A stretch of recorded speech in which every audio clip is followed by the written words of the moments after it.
फैसल चौधरी साहब ने हमें ज्वाइन कर लिया है माहिर कानून है। Thank you very much for your time. मैं आपकी इजाज़त से मेरा फैसल से ही पूछ लेता हूँ कि फैसल, आपने हमारी गुफ्तगू सुनी होगी, ये जो मेंटेनेबिलिटी के ऊपर जो ये बहस रहती थी और ये कहा जाता था कि जनाब ये सो मोटो वो नहीं इख्तियार ले सकते थे, फिर ये 2 मेंबर्स की एप्लीकेशन नहीं हो सकती थी, फिर तीसरा ये एतराज़ था कि जनाब ये कोई और केस हो रहा था उसके अंदर ये ले लिया गया।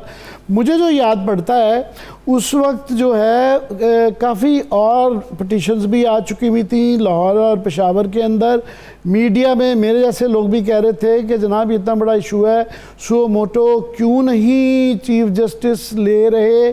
तो सिर्फ ये बार इस्लामाबाद बार की तरफ से भी ये मामला आ चुका हुआ था, तो सिर्फ ये इन तीनों की वजह से नहीं था। आप ज़रा रोशनी डालें पहले तो कि ये ओवरऑल जो ये 7-3 और 4-5 और 2-3-5 ये सारा जो फिगर की गेम हो रही है, आपका क्या व्यू है इस पर? देखिए आमिर साहब, ये बहस मेरे नज़दीक तो इरेलेवेंट इसलिए है कि 27 फरवरी को 9 मेंबर बेंच ने ये बेंच रिकॉन्स्टिट्यूट करने के लिए चीफ जस्टिस साहब को भेज दिया, जिसमें मंसूर अली शाह साहब का भी दस्तखत है, मंदोगेल साहब के भी दस्तखत हैं और बाकी उन 4 जजेस के भी दस्तखत हैं जो वाले बेंच का हिस्सा नहीं थे। तो जब ऑर्डर ऑफ द डे है रिकॉन्स्टिट्यूशन ऑफ द बेंच, तो उसके बाद बेंच 5 मेंबर का रिकॉन्स्टिट्यूट हुआ है, तो उसके बाद मंसूर अली शाह साहब का ये जजमेंट इस हद तक पे मैं समझता हूँ फ्लॉड है और इसमें सुकम है कि वो ये नहीं कह सकते। अब जो 5 मेंबर बेंच ने सुना है तो 4-3 का फैसला तो नहीं आ सकता। अगर ये प्रिंसिपल अप्लाई करना है तो फिर जो 2 मेंबर जिनका वो बेंच में नोट है सो मोटो लेने का, तो सो मोटो को जो पावर एक्सरसाइज की गई है वो नोट उस ऑर्डर का हिस्सा है जो चीफ जस्टिस साहब ने लिखा था। तो फिर आपको उन 2 जजेस का वो नोट भी पढ़ना पड़ेगा, तो 5-4 हो जाएगा। तो ये मजाक ही होता रहेगा ना, कभी 5-4 कभी 4-3 कभी। तो इस बहस को, ये बात मेरे नज़दीक कोई बहस नहीं है। जो उस मामले में इस मंसूर अली शाह साहब के जो जजमेंट है, आपने ये फरमाया कि वो दोनों बड़े पढ़े लिखे हैं। सुप्रीम कोर्ट में सारे जज पढ़े लिखे होते हैं, मैंने अनपढ़ जज सुप्रीम कोर्ट का कोई नहीं देखा। इशू ये वैसे मैं एक दो गिनवा सकता हूँ, पर मैं इस बहस में नहीं चाहता। माजिंग में आमिर साहब, बात ये है कि ये जो फॉर्मेशन ऑफ बेंचेस का मामला है, आप जैसे सुमरता बंदयाल के कंधों पे रख के क्यों चला रहे हैं? आखिर सबने चीफ जस्टिस बनना है, जब आएंगे तो आप कर लीजिए। फैसल एक चीज क्लियर करें, ये जस्टिस मंसूर फैसला पढ़ रहे थे चीफ, उसमें वो लिखते हैं कि अगर उन्होंने उसको 1-2-3 सवाल उठाए उन्होंने। एक तो उन्होंने कहा कि जी रिकॉन्स्टिट्यूट उस तरह नहीं कर सकते अनलेस स्पेसिफिक ऑर्डर आता। उन्होंने ऐसे अपने फैसले में लिखा है कि ये सिंपली फर्दर हेयरिंग हुई है, कॉन्टिन्यूस हुई है विद 2 जजेस नॉट सिटिंग देयर। तो क्या, और उन्होंने फिर ये भी लिखा अपने फैसले में कि जो फॉर्मल पहले उसका डिटेल्ड जजमेंट अभी तक नहीं आया, वो इसीलिए नहीं आया क्योंकि यही एक डिफरेंस ऑफ ओपिनियन और कंट्रोवर्सी थी कि वो 2 जजेस हटाए जा सकते हैं, नहीं हटाए जा सकते। तो परसेप्शन ये बन रहा है जो उन्होंने कहा है कि रिकॉन्स्टिट्यूट नहीं हुआ bench continued with 2 people sitting outside. और फिर उन्होंने पनामा केस की एग्जांपल दी कि देखें वहाँ भी 2 जजेस उन्होंने अपना फैसला दिया हुआ था, तो वो बीच में बैठे नहीं, लेकिन उनका फैसला गिना गया, एंड में उसको इंक्लूड किया गया। प्लीज आइए हमें क्लैरिफाई करेंगे व्हाट डज दिस मीन। उसमें मालिक साहब, उसमें जो पनामा बेंच थी ना, वो कभी दोबारा रिकॉन्स्टिट्यूट नहीं हुई। उसमें कभी भी इस तरह से बेंच को तोड़ के दोबारा नहीं बना गया। ये बेंच टूटा है और फिर तोड़ने के बाद ये नया कॉन्स्टिट्यूट हुआ है। तो इसमें एक फ़र्क तो ये है। दूसरी बात यह है कि जो 2 मेंबर जो बेंच का हिस्सा ही नहीं थे और बेंच रिकॉन्स्टिट्यूट होने के बाद आप उनका किस प्रिंसिपल के तहत या किस लीगल असूल के तहत आप वो उनके जो नोट्स हैं वो पढ़ेंगे। ज़ाहिर है जो फाइनल जजमेंट आई है वो उसकी तो टेस्टेड कॉपी है, मेरे पास भी पड़ी हुई है। उसमें तो 5 जजेस की साइन है, जो उनके आए हैं 2 माइनॉरिटी के हैं, 3 मेजॉरिटी के हैं। तो वो जजमेंट तो आई हुई है। लेकिन फैसल साहब इसमें एक पॉइंट ये भी है जो जस्टिस मंसूर लिखते हैं। वो कहते हैं कि जब रिव्यू आया पनामा का तो वो 5 जजेस ने ही सुना, उसमें वो 2 भी शामिल थे जिन्होंने इख्तिलाफ किया था। नहीं, वो अख्तिलाफ का मामला पनामा का अगर आपने वो उसको शायद रीड करने की ज़रूरत है आपको हजूर, उसमें ये हुआ था कि जो गुलजार और खोसा साहब ने 20 अप्रैल को अपनी रीजनिंग के साथ डिस्क्वालीफाई किया था। 3 मेंबर बेंच ने फर्दर प्रोब करके लेटर ऑन अपनी रीजनिंग के साथ जो है वो उसको डिस्क्वालीफाई किया। मैं वही तो अर्ज़ कर रहा हूँ कि उसमें जो बेंच कॉन्स्टिट्यूट हुई, रिकॉन्स्टिट्यूट कभी नहीं हुई है ना, उसके जो ये बेंच है ये 27/2 को रिकॉन्स्टिट्यूट हुई है। और इसमें जो ऑर्डर ऑफ द कोर्ट है जिसमें 9 जजेस के फैसला है वो उसके ऊपर आप पढ़ लें तो उसमें जो ऑर्डर ऑफ द कोर्ट है वो रिकॉन्स्टिट्यूशन का है। वो उन्होंने ये मामला दोबारा डेलिब्रेशंस करने के बाद चीफ जस्टिस को दोबारा भेजा, चीफ जस्टिस ने एक नई बेंच कॉन्स्टिट्यूट की। तो वो जो हतमी 5 मेंबर बेंच है उसका फ़ैसला आया है, 9 मेंबर या 7 मेंबर का ये फैसला है नहीं। तो वो इसलिए ये जो मैं इसलिए कह रहा हूं मैं आपसे फॉर्मली रिकॉन्स्टिट्यूट हुआ है बिकॉज इनके फैसले से लगता है कि रिकॉन्स्टिट्यूट फॉर्मली रिकॉन्स्टिट्यूट हुआ है।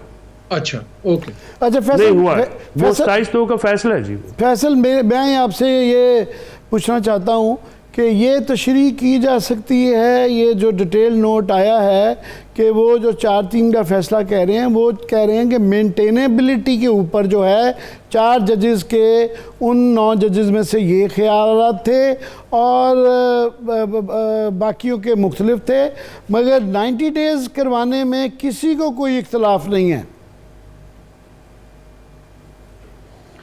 नहीं, देखिए अमर साहब, वो मेंटेनेबिलिटी के ऊपर आए तो फिर बाकी बातें तो मेरिट की बातें तो फिर कंसिडर नहीं होंगी ना। अगर आप उसको इस तरह से पढ़ेंगे तो वो तो फिर मामला जो है वो किसी और तरफ निकल जाएंगे। वो तो देखिए 90 डेज़ का तो कॉन्स्टिट्यूशनल मैंडेट है। मस्ट फॉर एग्जांपल अगर आज का आप ये जो कॉन्स्टिट्यूशन पटिशन नंबर 5 है, ये इसमें जो आज का जो ऑर्डर आया है 5 मेंबर का वो आपने पढ़ा है, तो उसमें तो जो मामलात हैं वो 3 मुख्तलिफ सवाल हैं।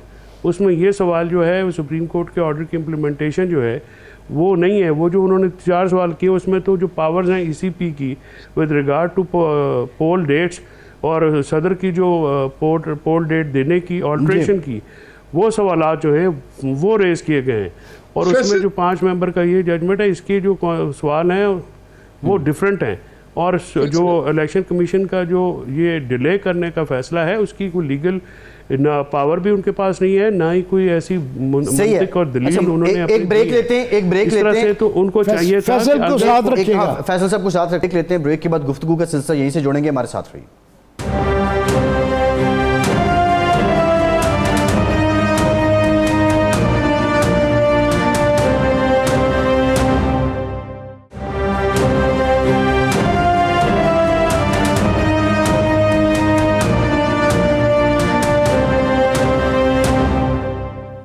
ब्रेक के बाद एक बार फिर से आपको खुशामदीद कहेंगे। ब्रेक से पहले फैसल चोई साहब ये कह रहे थे, ये पॉइंट तो यहाँ पे क्लियर होता है कि जो ये बेंच था ये फॉर्मली रिकॉन्स्टिट्यूट हुआ था।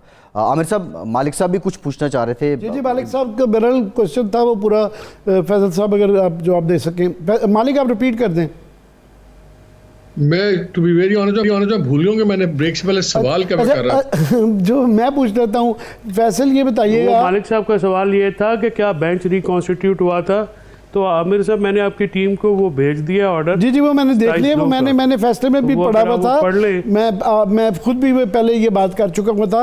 मेरा सवाल आपसे ये है कि ये जो वाइब्स आ रही हैं, फ़र्ज़ करें कि अदालत ये फ़ैसला देती है कि बिल्कुल 90 दिन के अंदर जो हमने डेट दे दी है 30 अप्रैल की जो है उसके अंदर इलेक्शन करवाए जाएँ, तो वो उसके बावजूद डिफायंस आती है, जो कि वाइब्स आ रही हैं। बरमला ये ओपनली कहा जा रहा है कि तमाम इस्टेब्लिशमेंट की तरफ से वाइब, लोग कह रहे हैं कि जी वो भी इनकी तरफ से भी यही है, गवर्नमेंट भी, EC भी, वो आगे से कहते हैं हम नहीं मानते जनाब, कंडीशंस नहीं है। तो फिर क्या होगा? फिर वज़ीर-ए-आज़म घर जाएगा अपना कंटेम्प्ट ऑफ कोर्ट में, जिस तरह यूसर रज़ा गिलानी गए थे। ये तो नहीं हो सकता कि आप सुप्रीम कोर्ट एक फ़ैसला दे, कॉन्स्टिट्यूशन ऑफ पाकिस्तान एक मैंडेट है, अगर आपने उसको नहीं माना तो फिर पाकिस्तान जो है वो फिर आइन चाइन तो ख़त्म करें, फिर आप बाकी बातें की क्या फिर असूल नाइन है, जमहूरियत है। फैसल ये बड़ा स्ट्रेट फॉरवर्ड केस है अगर हम वैसे देखें। 90 डेज सुप्रीम कोर्ट ने कहा है, बदनीति नज़र आती है कि अचानक अप्रैल से जंप करा के आप अक्टूबर में चले गए। वो भी शायद उस बेसिस पे जो उन्होंने एक आर्गूमेंट रखा हुआ था, एक मुझे याद है इनका जो फैसला आया था इलेक्शन कमीशन का, जिसमें उन्होंने कहा कि जी police will take 4 to 5 months, और कर्ब करने में टेररिज्म वगैरह को कैसे 4-5 महीनों में, कोई प्लान नहीं, कोई कुछ नहीं, तो नज़र आ रहा है कि गेम प्लान जो है। आज हमारा ख्याल था कि बड़ा hardly the court will come down hard, लेकिन आज हमें लगा है कि बहुत ज़्यादा कोर्ट टेंटेटिव, और लग ये रहा है कि कोर्ट अपने आप को उस कोने में नहीं ले जाना चाह रही कि जहाँ पे जैसे हम बात कर रहे थे कि बस डू इट माई आर वे और द हाईवे। तो क्या आपको नज़र आ रहा है कि अब कोर्ट भी कोई वाया मीडिया निकालने की कोशिश कर रही है? कोर्ट इज सेंसिंग कि गवर्नमेंट डिफाइंस करेगी, तो अगर कोर्ट भी शायद एक्सट्रीम फैसला देने से परहेज करें, आपको लगता है ऐसा? बात यह है मालिक साहब के कोर्ट्स को तो ये बातें नहीं देखनी होती ना कि डिफेंस होगी, ये उसके फिर अपने उनके पास पावर्स हैं, वो इम्प्लीमेंट कराएंगी उनके मुताबिक। उन्होंने तो आइन और कानून के मुताबिक फ़ैसला देना है। अगर कोर्ट्स भी इस तरह से पंचायती फ़ैसले देने शुरू हो जाएं कि जैसे मंसूर अली शाह साहब ने पहले इस दौरान कहा था पंचायती फ़ैसला कर लें, मैंने तो उस वक्त भी कहा था कि कोर्ट्स पंचायती फ़ैसले नहीं करती, आइन और कानून के मुताबिक फैसले करने हैं और उसी तरह से होने चाहिए। असल में मैं आपको सर बात ही कहना चाह रहा हूँ कि ये मलिक साहब एक आपकी इजाज़त से, असल मसला ये नहीं है, मसला ये है कि सुप्रीम कोर्ट है बहुत ज़्यादा डिवाइडेड। जी मालिक साहब, पंचायती फैसला नहीं होना तो फिर सीजेआई क्यों कह रहे थे जी देखें पार्टीज कर लें और हम देखेंगे कि फ्रीकैन को जो सबको कबूल हो, वो भी तो पंचायती फैसले की फिर बात कर रहे हैं। फिर वाई जी सेइंग के वो गलत बात है। अगर ऐसी बात है तो इसको सपोर्ट नहीं किया जा सकता फ्रैंकली स्पीकिंग। असल में मालिक साहब बात यह है कि आमिर साहब ये सुप्रीम कोर्ट है बहुत ज़्यादा डिवाइडेड, और इनके जजेस जो हैं वो नज़र ये आ रहा है एक दूसरे की शक्ल देखने के भी रवादार नहीं हो रह गए अब, और इसका नुकसान हो रहा है पाकिस्तान को बहुत ज़्यादा। अब ये अपनी ईगो से उठ के फैसले बड़े करें, यही तवक्को रखी जा सकती है। ये तो नहीं हो सकता ना कि आप अपनी जो ईगोज, अपने छोटे छोटे जो मसले हैं उनके ऊपर आप पाकिस्तान के आइन को, पाकिस्तान की आवाम को रीड करना शुरू कर दें और मतलब आप अपना काम ही नहीं कर सके। अगर आपकी फॉर्मेशन ऑफ बेंचेस का मसला है तो आप बैठे फुल कोर्ट मीटिंग करें, और अगर आप इस वक्त ये चीफ जस्टिस नहीं कर रहे तो आपकी अपनी बारी आएगी। Why you want to shoot the gun on the shoulders of Umar Ata Bandial? When your turn will come, आप अपना फैसला कर लीजिएगा, अपने रूल्स बना लीजिएगा। अभी पहले जो है 70 साल ये मामला इस तरह से चलता रहा है, तो अभी एक चीज, ये जो अटॉर्नी जनरल चेंज हुए हैं और एक ने रिजाइन किया है, ये भी स्प्लिट कोर्ट की किसी कॉन्फ्लिक्ट की वजह से हुआ है? जी अच्छा ठीक है। ये पहले वो मंसूर अमान साहब को लगाना चाह रहे थे, वो लॉ मिनिस्टर साहब के काफ़ी क्लोज हैं, तो somehow वो नहीं रख सके। वैसे वो is a fine gentleman. I hope कि he will stick to the constitution and the law and he will not barge into unconstitutionality. Mansoor Awan मेरा हमारे अच्छे दोस्तों में से हैं और उनसे तवक्को की जाती है कि वो प्रिंसिपल स्टैंड लेंगे और वही लेना चाहिए।